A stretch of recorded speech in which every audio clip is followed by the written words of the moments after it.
The more you use your sewing machine on sewing projects of various different types, the more you'll find what your sewing machine likes and dislikes, its quirks if you like. Now I've spotted a few quirks with my Brother SE625, and in today's video I'm going to be going through those quirks so that if you're experiencing some of the same problems, you'll have a better idea of how to solve them and get back to sewing. This is Emma. She's my Brother SE625. She's a combination sewing and embroidery machine, and at the moment I've got her set up with the embroidery unit because most of the quirks that I've found with this machine do involve the embroidery part of the sewing machine. But the first quirk that we're going to cover is up here in the thread path. Now when you thread the Brother SE625, what you need to do is you need to bring the thread to this thread guide here and click it under. And then the next thing that you do, whether you're sewing or whether it's for embroidery, is you need to go around the back of this plastic bit that sticks up here. Now the thing that you need to watch on this particular part of the machine is how you bring the thread down this little groove.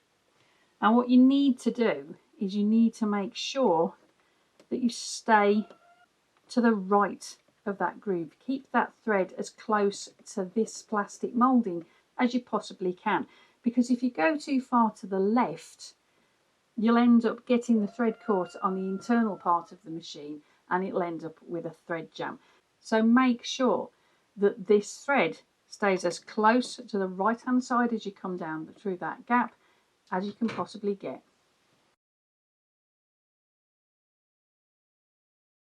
If we move on to some of the quirks that happen when you're in the embroidery mode of this particular sewing machine.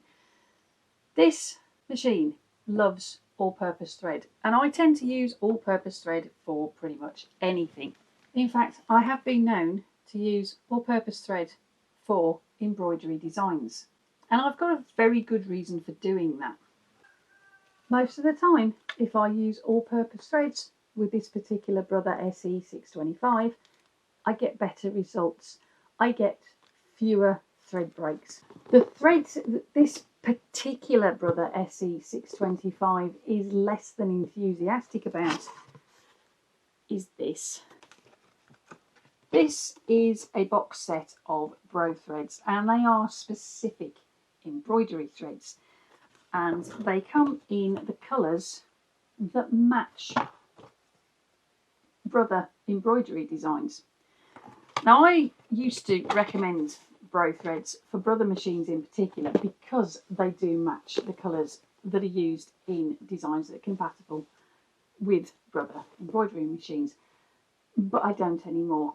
These threads are constantly breaking when I try to use them in this particular Brother SE625. You might find out that your Brother SE625 doesn't have that problem, but this one is a nightmare. The threads that I have the most luck with are Coats & Clark. Now this particular machine is a sewing and embroidery machine, so it can cope no problem with all-purpose threads. It really does a great job on embroidery designs that I do with all-purpose threads, like these little doggies. Now there are other embroidery thread brands out there which may or may not work with your Brother SE625, and what I recommend that you do is before you start on a major project, put some embroidery threads to the test with this particular machine just to see which ones will perform better. Now I'll put a link in the description box to some of the threads that are out there so that you can have a look at what's on offer and see which ones you want to give a try. But at the end of the day, if all you want is a little bit of an embroidery design on your particular project and you don't want that definition, that bright, sharp image that you will get with embroidery thread, give all purpose a try. It works a treat.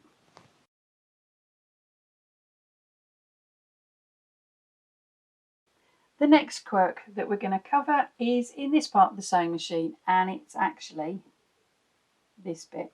What happens when you have this sewing machine in embroidery mode is because of the action of the embroidery foot or the darning foot, free motion quilting foot, whatever you want to call it, because it bounces up and down as you're doing an embroidery design, and because the machine is working at quite a high speed, it can actually work this loose, this little needle clamp that holds the needle in place. What will happen as you're stitching along is the needle will fall out. What I tend to do is when I'm doing an embroidery design, particularly a large embroidery design, is I'll stop the machine every so often just to make sure that that needle clamp is as tight as it can be and the needle isn't just about to fall out. And if you want to, there's a little device that comes with the machine. Just use that to just tighten it up just that little bit extra. Try not to over tighten it, but just make sure that it is firm and that needle won't come out. But like I say, what I tend to do is as I'm embroidering, I'll just keep stopping and keep checking that that is still tight and that needle isn't going to fall out.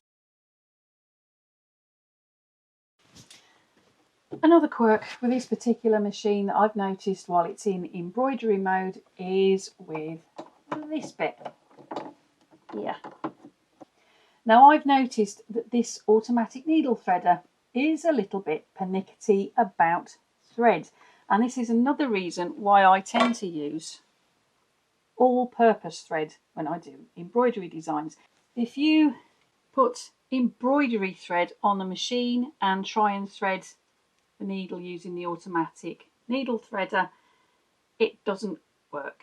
Now I don't know if that's because embroidery thread is a little bit thinner than all-purpose thread and the needle threader just can't grab hold of it, or whether it's because it's too slippy because of that sheen to the thread. I'm more likely to get the needle threader to work to thread the needle if I use all-purpose. Now at the end of the day, the Brother SE625 is an entry-level sewing and embroidery machine, and because of the price point it does have a few little quirks. If you've got any quirks that you've noticed with your Brother embroidery machine that I haven't covered in this video, let me know in the comments so that we can all work together and help maybe troubleshoot some of those issues that you've been experiencing.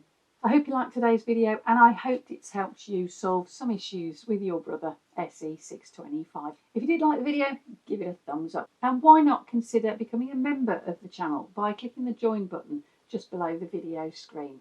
By becoming a member, not only will you get early access to my long form content and some other perks as well, but you'll also be supporting this channel and making it possible for me to continue to give you great content. You can also subscribe and click the little notification bell so that YouTube can let you know when I've uploaded another video. Whichever video you go and check out next, I hope to see you back here for the next one. And in the meantime, whatever you're sewing it with, embrace your creativity and have fun. Thank you ever so much for watching. I'll see you next time. Bye for now.